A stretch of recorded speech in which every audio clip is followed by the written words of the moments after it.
দুনিয়াতে যত অদ্ভুত অদ্ভুত প্রশ্ন সব আপনি মুসা আলাইহিস সালামের মাথা থেকে পাবেন। বিভিন্ন বিষয়ে আল্লাহরে প্রশ্ন করতেন। সাইয়েদনা মুসা আলাইহিস সালাম আল্লাহরে বললেন, আল্লাহ আপনি আমার এমন একটা জিকির শিখাইয়া দেন যে জিকিরটার শব্দ আপনি আর আমি ছাড়া কেউ জানবে না। দিনে রাতে সব সময় এই জিকির আমি করব, আপনারে ডাকবো, কিন্তু শর্ত হলো এই জিকিরটা জানবে শুধু আপনি আর জানবো শুধু আমি। আল্লাহ বললেন, মুসা পড়ো লা ইলাহা ইল্লাল্লাহ। মুসা আলাইহিস সালাম কয়, মাবুদ এটা তো জাতীয় জিকির, সবাই জানে। আমি তো চাইছি এক্সেলেন্ট একটা জিকির, কারো কাছে নাই, শুধু আমি জানবো আর আমি পড়বো।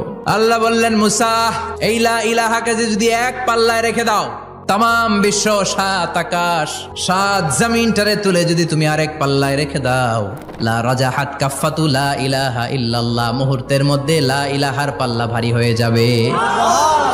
ও মুসা, তুমি যতই এক্সক্লুসিভ জিকির চাও, লা ইলাহার চেয়ে দামি জিকির আমার কাছে নাই।